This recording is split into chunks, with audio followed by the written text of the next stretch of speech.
Assalomu alaykum. Bugungi ingliz tili darslarimizni davom ettiramiz. Bugungi mavzumiz present continuous mavzusi bo'ladi. Birgalikda o'rganib chiqamiz. Present continuous'ning affirmative ya'ni darak shaklini hosil qilishda bizga yordamga keladigan ko'makchi fe'llarimiz am, is, are. Siz buni to be fe'li sifatida bilasiz hamda bu to be fe'lining hozirgi zamon shakllari hamda undan keyin fe'lga ing ni qo'shish orqali hosil qilamiz. Bizda personal pronounslar ya'ni kishilik olmoshlardan keyin be fe'lining o'ziga xos shakllari qo'shiladi hamda fe'lning ing shakli.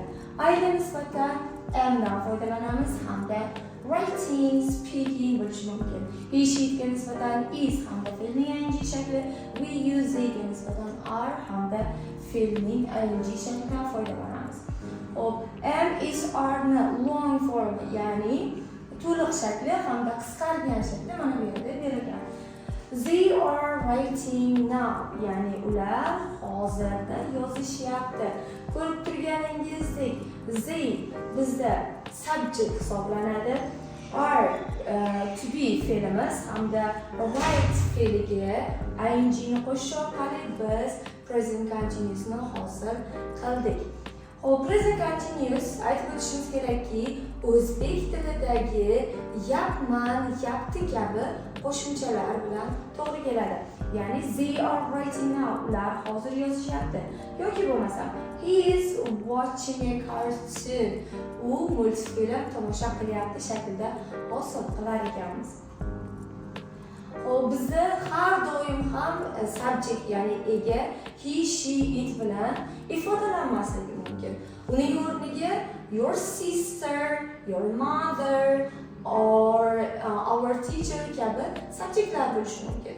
Ko'pchilik holatlarda o'quvchilar xato qiladigan holatlar shu bilan bog'liq bo'ladi. Masalan, your sister bizda uchinchi shaxs bo'ladi hamda u she bilan teng bo'ladi. Shu sababli ham biz your sister dan keyin yourga qarab are ni emas, albatta is ni qo'llashimiz kerak. Your sister is having a party. Sizning singlingiz bazm uyushtiryapti degan ma'noda. Your sister are having a party desak biz xato qilamiz. Ko'pchiligimiz yourga qarab biz are ni qo'llaymiz. Aslida bizni subjektimiz your emas, your sister ya'ni sizning opangiz hisoblanadi. Yoki bo'lmasa keyingi misolga qaraydigan bo'lsak, their brother is playing a computer game. Ularning akasi yoki ukasi kompyuter o'yini o'ynayapti. Your brother kim? Birlik, uchinchi shaxsdagi birlik he bilan teng bo'ladi. Shu sababdan ham biz uni are emas is shaklida qo'llashimiz shart. Biz yourga yoki theirga qarab to be ni mos shaklini qo'yolmaymiz, chunki bular bizda subject bo'la olmaydi. Negative form bor ekan. Bizda har doim gaplarimiz uch xil shakldan iborat bo'lardi. Darak, inkor hamda so'roq shakllar. Xuddi shunday present continuous ni negative formasi to be fe'lidan keyin, ya'ni ko'makchi fe'limizdan keyin not inkor yuklamasini qo'shish orqali hosil qilamiz.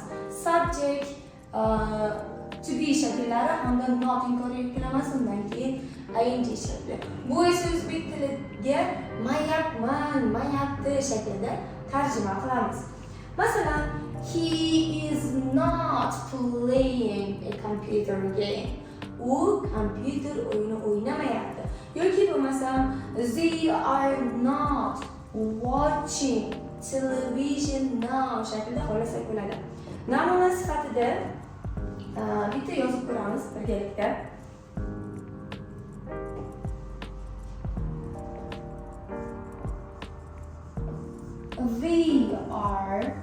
They ga nisbatan ko'rib turibmiz. Demak, to be ning are shakli working. They are working in the garden. ular bog'da ishlashyapti deb tarjima qilar ekanmiz. Demak, be fe'li are hamda working so'zi bizda ishlayapti degan ma'nodagi gapimizga to'g'ri kelar ekan. So'roq shaklini hosil qilishda biz ko'makchi fe'llarimiz, ya'ni to be ni hozirgi zamon shakllarini egalaridan oldinga qo'yish orqali yasaymiz hamda verb ing dan foydalanamiz. Masalan,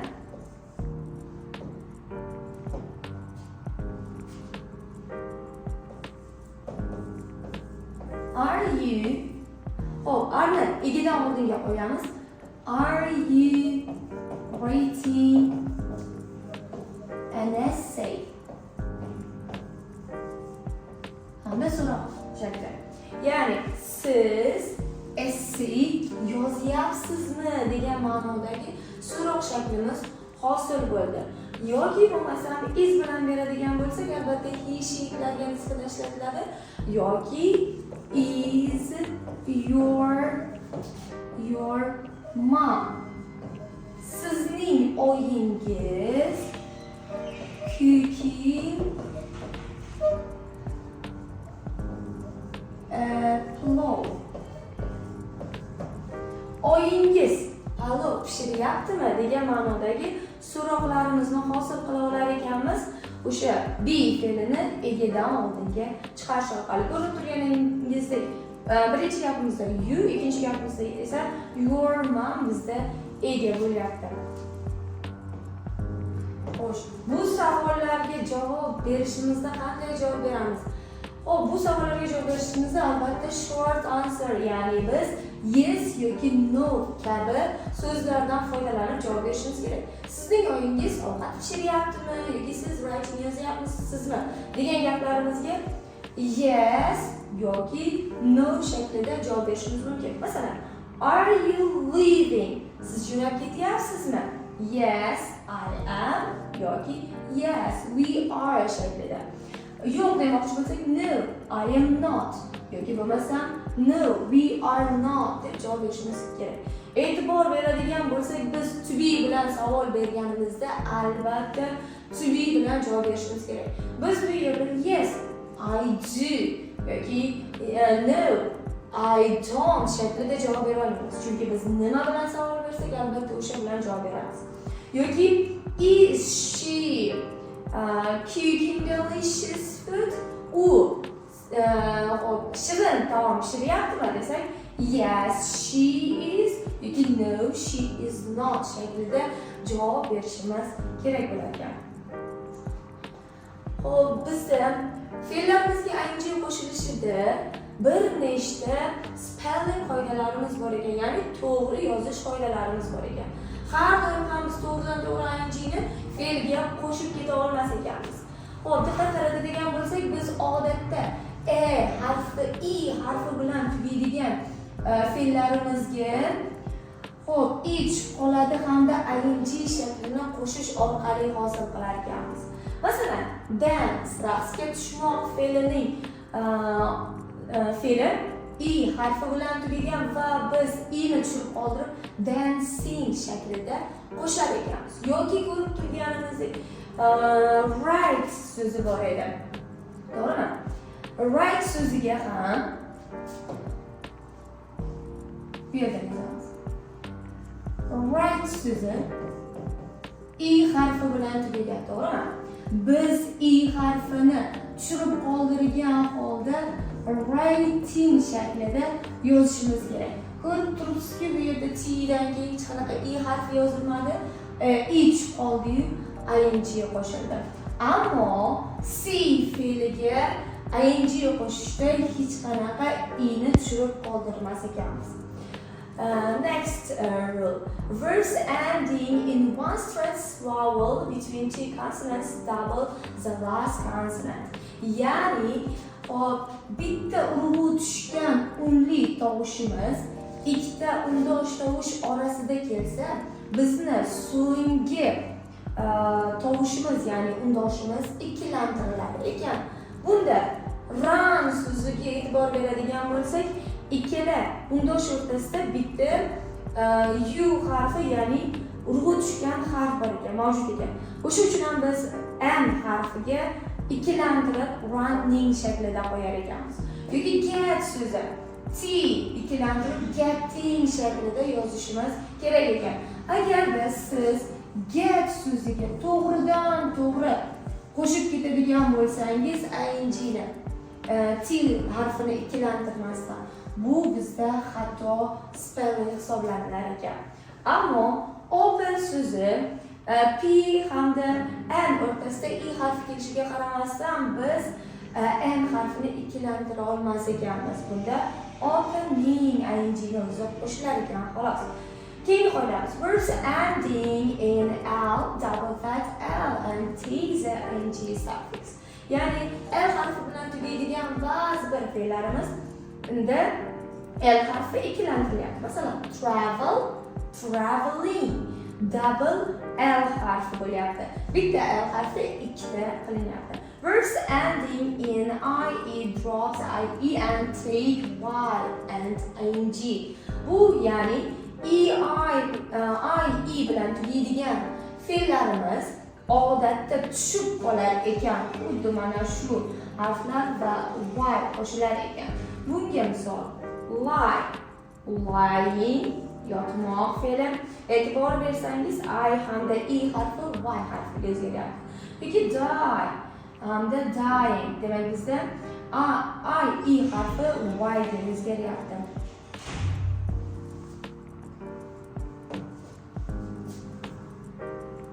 Example namunalarga e'tibor bersalar, study so'ziga ing ni qo'shdik. Mending tuzatmoq, ing ni qo'shyapmiz. Try ing ni to'g'ridan to'g'ri qo'shyapmiz. Cooking hamda sleeping. Xo'p, lie, dying so'zlarini ko'rib chiqdik. Die so'zi bizda i harfi bilan tugagan edi, to'g'rimi? Die so'zi sho'ng'imoq so'zi i harfi bilan tugagan uchun bunda i harfi tushib qoladi hamda ing ni o'zi qo'shilar ekan. Write so'zi ham xuddi shunaqa yoki taking. Double consonant ing. Swimming so'zida ikkilantiramiz.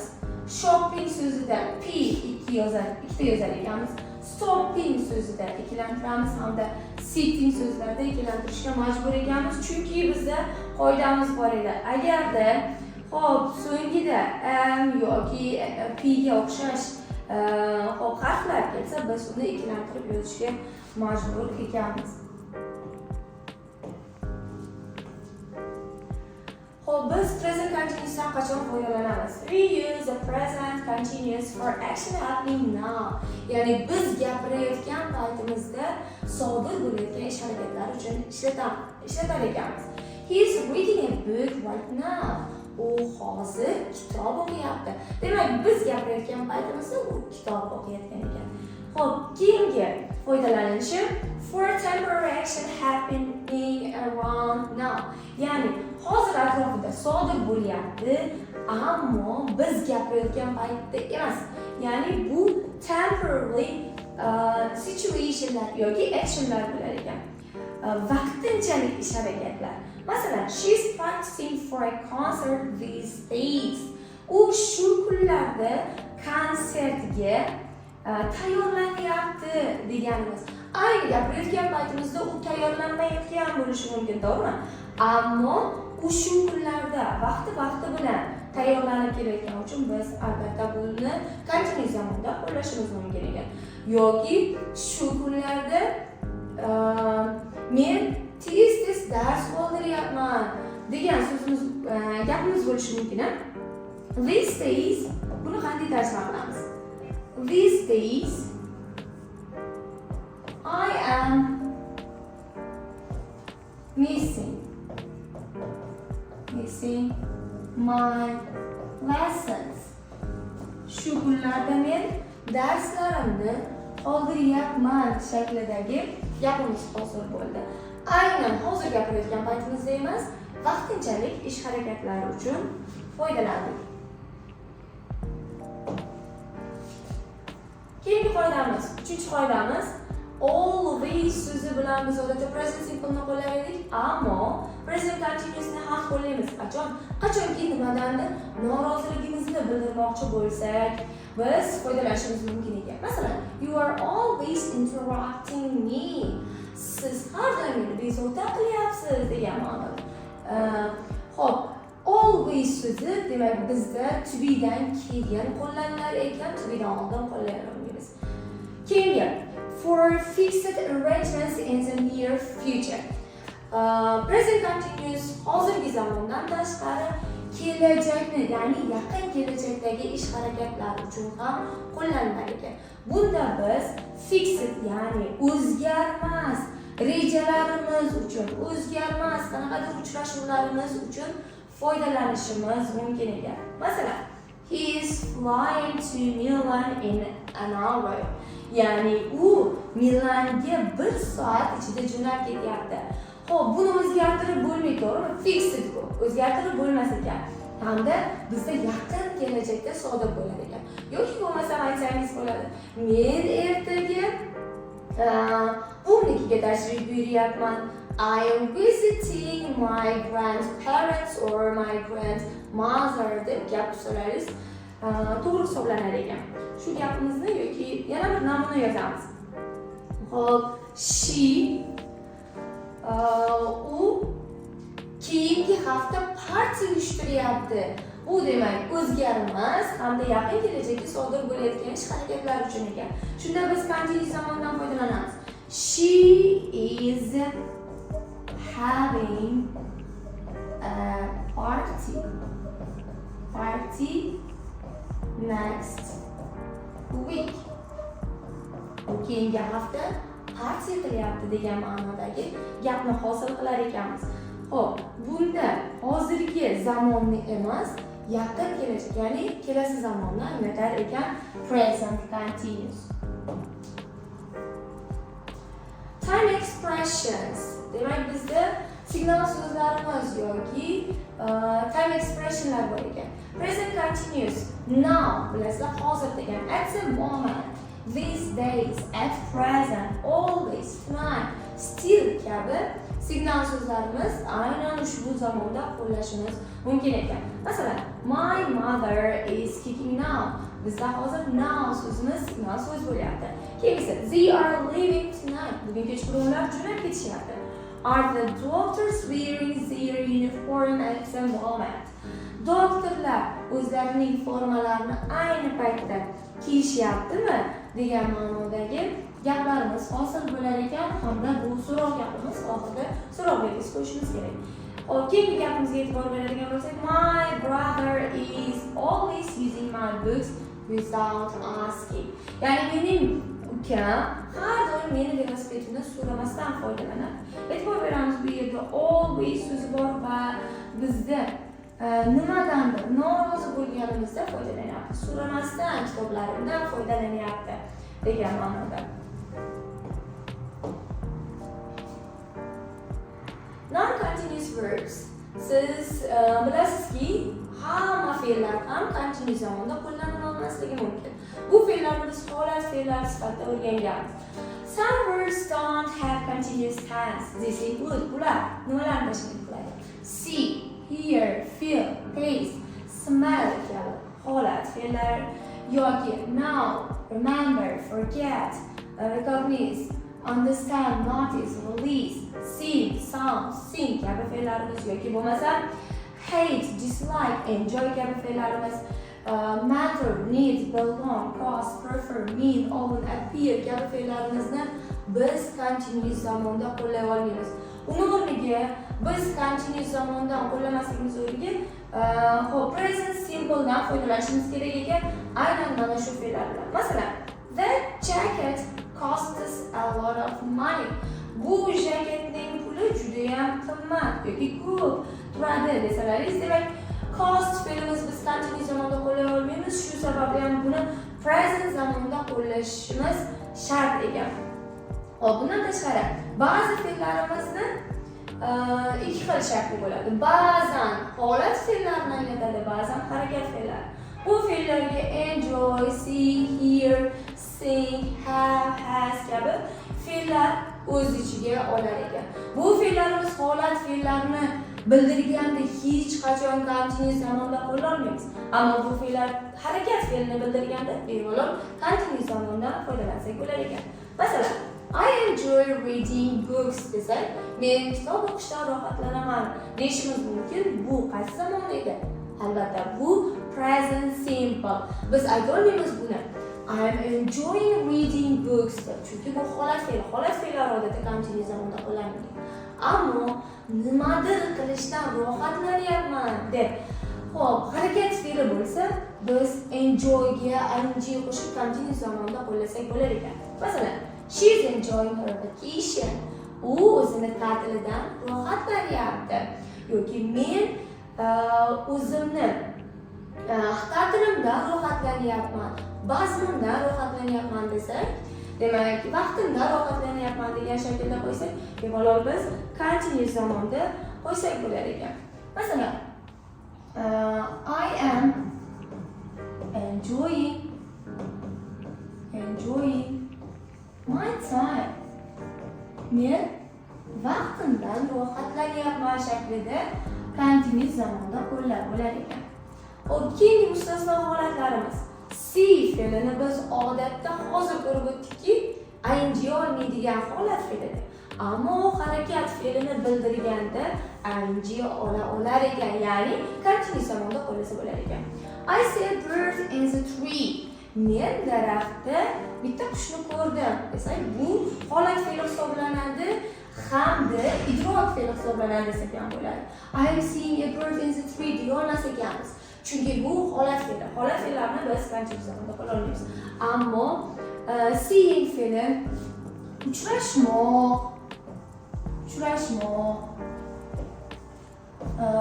yoki bo'lmasam ko'rishmoq degan ma'nolarda biz continuous zamonda qo'llasak bo'lar ekan. Masalan, I'm seeing my doctor tomorrow.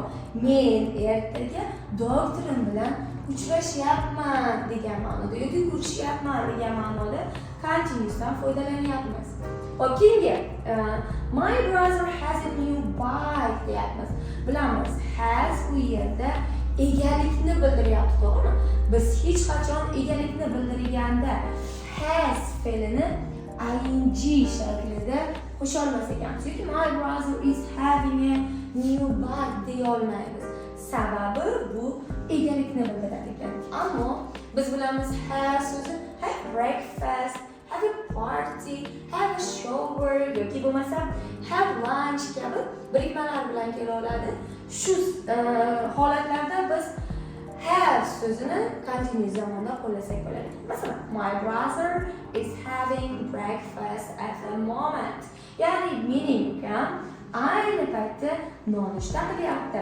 Have breakfast bo'lganligi sababli ham biz bu yerda continuous zamondan foydalanyapmiz. Ammo yuqorida aytganimizdek, egalikni bildirsa, ya'ni menda bor, senda bor ma'nosida bo'lsa, hech qachon continuous zamonda foydalana olmaymiz.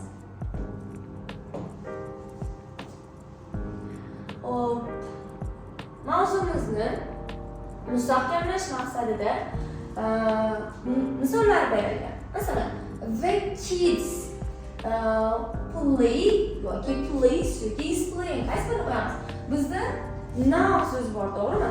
Now so'zi yuqorida aytganimizdek present continuousda qo'llanilardi. Shu sababdan the kids demak bizda zga to'g'ri keladi, to'g'rimi? Buni they deb oladigan bo'lsak, theydan keyin to be ni qaysi shaklda qo'llanilardi? Demak, they are, to'g'rimi? They are. Xo'p, bizda play so'zi bor ekan. Play so'ziga nimani qo'shamiz? To'g'ri. They are playing. They are playing in the park now.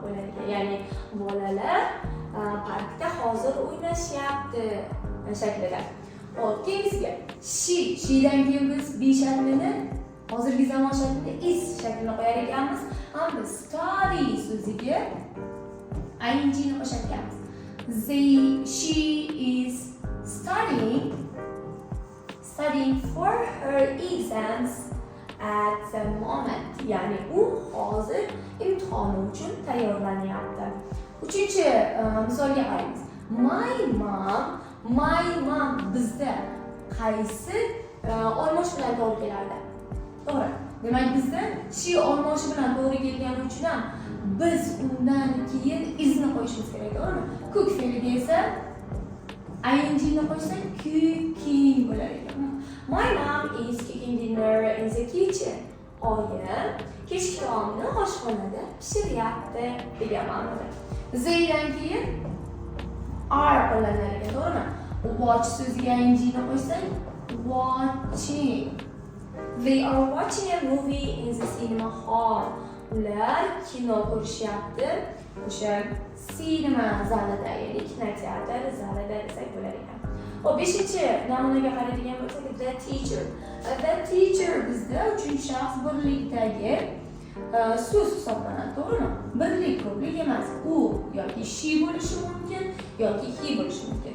Shu sababli ham biz unga is hamda teach so'ziga ing qo'shsak teaching bo'lar ekan, to'g'rimi? The teacher is teaching English to the students. O'qituvchi o'quvchilarga, studentlarga ingliz tilini o'rgatyapti degan ma'noda gap hosil bo'ldi.